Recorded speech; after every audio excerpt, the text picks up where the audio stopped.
नमस्कार। कभी सोचा है कि भारत का संविधान सिर्फ कानूनों की एक किताब से कहीं ज्यादा क्यों है? आज हम संविधान के उन 5 अहम हिस्सों पर बात करने वाले हैं जो असल में हमारे देश की आत्मा को दिखाते हैं। ये हैं राज्य के नीति निर्देशक तत्वों का दिल। तो भारत को चलाने का असली ब्लूप्रिंट क्या है? देखिए, ये अनुच्छेद सिर्फ कानूनी शब्द नहीं है। ये तो हमारे देश के लिए एक रोड मैप जैसे हैं, जो हमें सोशल और इकोनॉमिक जस्टिस की मंजिल तक ले जाने का रास्ता दिखाते हैं। तो चलिए देखते हैं कि ये रोड मैप आखिर कहता क्या है। एक ऐसा समाज जो सच में अपने हर नागरिक की परवाह करे, उसे बनाने के लिए क्या चाहिए? हमारा संविधान इसकी शुरुआत 3 बहुत मजबूत पिलर्स से करता है, जो एक कल्याणकारी राज्य यानी वेलफेयर स्टेट की नींव हैं। चलिए एक एक करके इन्हें समझते हैं। तो हमारे इस ब्लूप्रिंट का जो पहला पत्थर है, वो है आर्टिकल 41।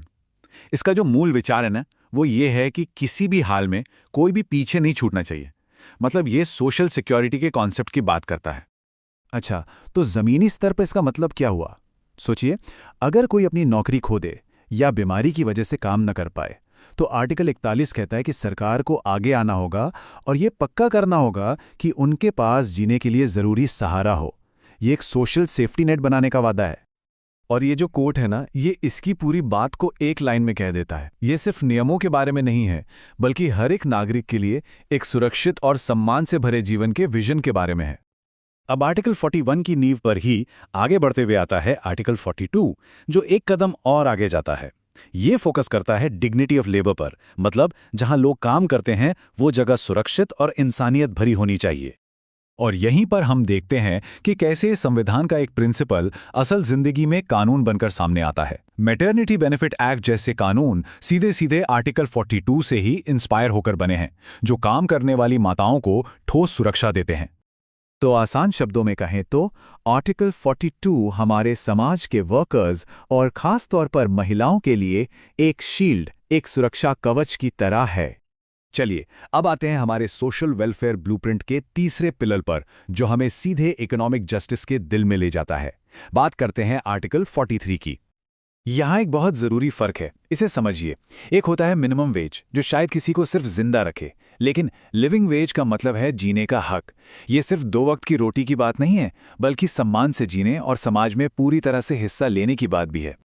और ये कोट साफ दिखाता है कि ये आर्टिकल कितना फंडामेंटल है। ये एक गाइडिंग स्टार की तरह है, जो हमारे देश की इकोनॉमिक फिलॉसफी को दिशा देता है। तो चलिए अब आगे बढ़ते हैं और उन आर्टिकल्स को देखते हैं जो एक मॉडर्न नेशन की ज़रूरतों को एड्रेस करते हैं, इंडस्ट्रियल रिलेशन से लेकर पर्सनल लॉज और हमारे बच्चों के भविष्य तक। ये एक ऐसा आइडिया था जो जब संविधान में जोड़ा गया तो अपने वक्त से काफ़ी आगे था। ये सीधे सीधे इंडस्ट्रियल डेमोक्रेसी के कॉन्सेप्ट की बात करता है। मतलब जो लोग असल में काम कर रहे हैं, जो श्रमिक हैं, उनकी भी आवाज़ होनी चाहिए कि कंपनी कैसे चले। ये एक बहुत पावरफुल आइडिया है, जिसे 1976 में 42nd अमेंडमेंट के जरिए लाया गया था। तो देखिए, ये आर्टिकल सिर्फ राइट्स की बात नहीं करता। ये तो वर्क प्लेस पर पावर डायनामिक्स को बदलने की बात करता है, उसे और ज्यादा फेयर बनाने की। अब बात करते हैं एक ऐसे डायरेक्टिव प्रिंसिपल की जो अक्सर नेशनल डिबेट के सेंटर में रहता है, आर्टिकल 44। आइए देखते हैं कि संविधान असल में कहता क्या है। तो संविधान क्या कहता है? संविधान के मुताबिक आर्टिकल 44 का लक्ष्य ये है कि स्टेट यानी सरकार कोशिश करेगी कि सभी नागरिकों के पर्सनल मैटर्स को लेकर एक जैसे कानून बनाए जाए। तो कौन से हैं वो पर्सनल मैटर्स? ये स्लाइड बिल्कुल साफ करती है। शादी, तलाक, बच्चा गोद लेना और विरासत से जुड़े मामले। आर्टिकल ये कहता है कि इन मामलों में सबके लिए एक समान कानून बनाने का प्रयास होना चाहिए। और आखिर में चलिए उस आर्टिकल पर आते हैं जो हमारे देश के भविष्य की नींव है, यानी हमारे बच्चे। ये स्लाइड बहुत दिलचस्प है, क्योंकि ये दिखाती है कि हमारा संविधान कितना डायनामिक है, कितना जीवंत है। देखिए कैसे आर्टिकल 45 वक्त के साथ बदला। जब 6 से 14 साल के बच्चों की शिक्षा एक फंडामेंटल राइट बन गई, तो इस आर्टिकल का फोकस 6 साल से छोटे बच्चों की देखभाल और उनकी शुरुआती पढ़ाई पर शिफ्ट हो गया।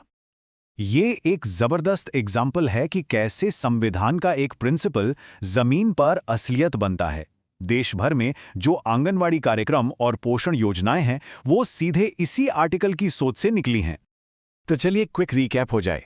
आर्टिकल 41 मतलब सोशल सेफ्टी नेट, 42 काम की जगह पर सम्मान, 43 economic fairness, 43A work place पर डेमोक्रेसी, 44 कानूनों में एक रूपता का लक्ष्य और 45 हमारे बच्चों के लिए एक मजबूत शुरुआत। तो आखिर में हम क्या कह सकते हैं? ये आर्टिकल सिर्फ लीगल जार्गन नहीं है, ये तो हमारे संविधान का मॉरल कंपस है, वो गाइडिंग स्टार हैं जो हमें उस भारत की तरफ ले जाते हैं जिसे बनाने का सपना हम सब देखते हैं।